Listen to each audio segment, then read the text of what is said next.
Hello, friends, and welcome to another exciting episode of the Cinemondo podcast with your friends Kathy, Mark, and Burk, talking about movies and trailers. I love when we have a good, juicy horror movie by things we love, like Stephen King and directors we admire. It becomes like, I don't care what it is, I don't care how it is, I just want to look at it. Yeah, that is the stuff. This one is actually based on a really old short story from the collection Night Shift. One of the best, I think. What a great collection of stories, and so many of them have been made into movies. This one is based on the story The Boogeyman. You know, it's interesting. Stephen King, before he broke with Carrie, which was his first big hit, he did a lot of stories that went into men's magazines like Cavalier and Swank and that kind of stuff. And this was originally in a Cavalier magazine from 1973. Then it went into Night Shift in 1978. And in 2023, Rob Savagte, who directed Host, which is a great sort of pandemic low-budget thriller, and Dashcam, with those two films that were well respected and made money, he got to direct a Stephen King film, and here he is with something that's called The Boogeyman, which is coming out early June, and it was directly going to go to Hulu, but the test screenings were so positive that they wanted to keep it as a theatrical release. So you're going to get to see it in the theaters a few months down the road. Summer's a good time for some horror movies in the theater. They come out, a lot of good ones come out then. You're starting to head into October a little bit, a few months away. Halloween's coming. And I like the cast: Chris Messina, Sophie Thatcher, Marin Ireland, David Dastmalchian. Not big names, but people you've seen before in movies, familiar faces. So I'm interested to see what it's all about. The Boogeyman. We all know the Boogeyman. It's a Stephen King movie. Isn't it great that we're still, I mean, from the first like horror films that we were aware of in our childhood, like not the very first, but Stephen King and us, we go way back, we've love me some Stephen King. The Stephen King stuff for, I think he's the one author I've literally read every book he's written. I think no matter what, when it comes out. That's impressive. That's impressive. And I've actually reread some of his books, which is rare. There's only a few, like I've reread Dune every so often, and I think I mentioned that before, but I've reread Pet Sematary a couple times and Salem's Lot and The Shining. I think I've read those a couple of times each or a few times. Nice. So very nice. I don't do that with just every writer. Shall we roll this trailer? Let's roll it. We've jabbered. Let's talk after, because I can't wait to see it. Okay. All right. The Boogeyman. Here it comes. Are we ready? Ready. And action. Ow. Okay, get in here. I don't know how you sleep with all these lights. What are you scared of?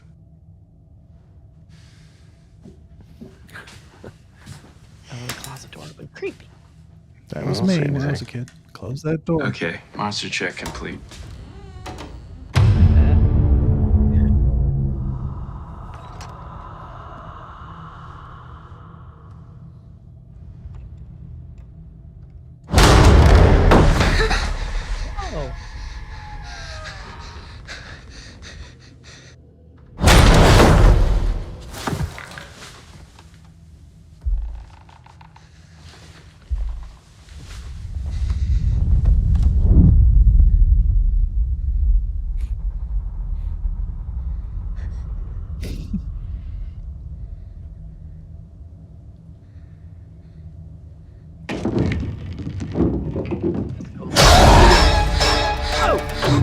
It's been around forever.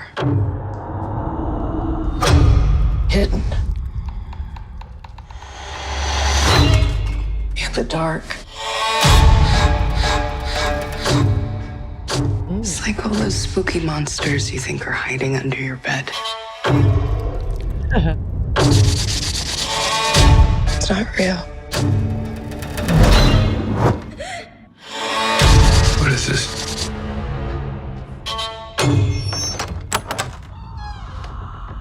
It's the thing that comes for your kids when you're not paying attention.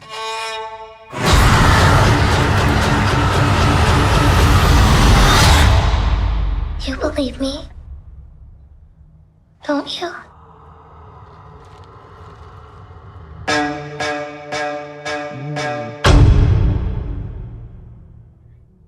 All right.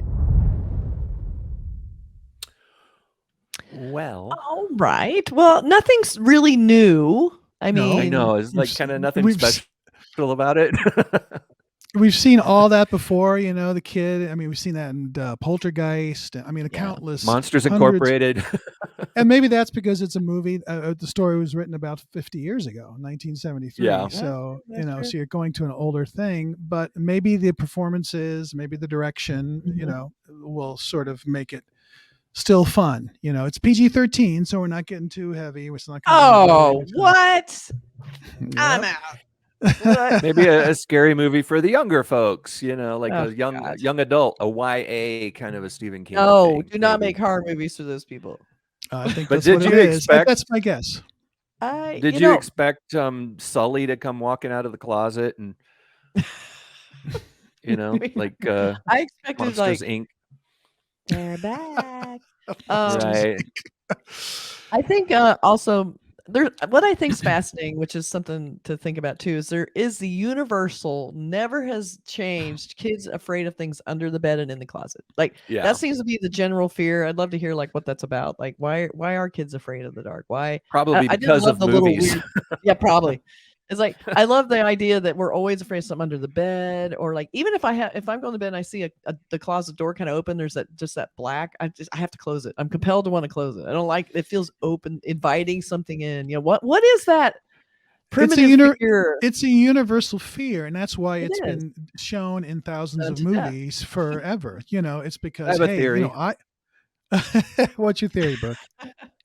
Oh, it's my theory about why we like horror movies and scary things in general. It's like, I think the fact that we spent most of our evolution from our the aware parts of our evolution, I think we spent in fear of predators, and we had to learn how to spot. That's why we can see patterns. That's why we keep seeing faces in clouds, and we look at trees and we see if there's some little movement, we see it, and our heart starts to beat a little bit faster. I think it's leftover genetic sense memory from when we were prey, Yeah, and agent I think detection, which I love that phrase, agent detection. Like we know we can project to go, that thing is threatening. Right. And you know how when you're in the wild and you see a wild animal, you see an animal when you're out walking in the woods and you see a snake or something, you get into this mode, your adrenaline goes, and I think one of the things that horror movies do is it kind of takes us back to a feeling of, or it kind of reminds us of a feeling that we spent most of our evolutionary development needing. I mean, we needed to feel that way. And now that we live in cities and houses and we have police and, laws and rules and freedoms and rights, we don't really have to worry about predators as much. And I mean, sometimes that's also maybe why we're fascinated by true crime stuff and get that weird feeling of almost like a fascination. But I think and I think Stephen King gets this too, because there's so many of his stories that tap into that in a way that makes you feel like this. When you're watching a horror movie, sometimes you feel like this is a feeling that I shouldn't like, but I don't really like it, but I'm fascinated by it. I want to go there and I want to experience it because I think we used to need it. Yeah. Well, it was a survival mechanism. Yeah. I just wonder, what is it about the under the bed in the closet fear? Like that's where the predator fear, would also, hide. We should still be afraid of the police. I'm just saying. And and also like obviously. Being a woman, I feel like I'm always afraid. Like everything I do is a judgment on, is it safe to go in here? Can I open the garage door before I get in the car? Sure. Like there's sort of levels of threat that I think women feel more so than men do most of the time.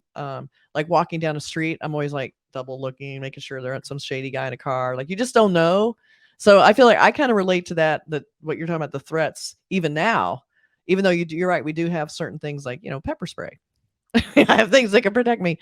But I do wonder, what is the primitive fear about the dark in the closet and the under the bed? Maybe it's the unknown, like, and it's mostly as a child, That Yeah. under the bed thing Well, has always been scary. Like every once in a always. while, I get the willies in a dark room or something. You know, if like Yeah. depending on where you are and what you're thinking about, you can kind of push yourself into scary, you know, because sometimes at night when you go into the bedroom and your bare feet are next to your bed, and you get a thought in your head of some kind of like, you know, maybe you know, Reagan McNeil possessed by a demon is underneath my bed, you know, just for Someone's a gonna second, and grab then your all of a feet. sudden you're like, ooh, and you jump in the bed.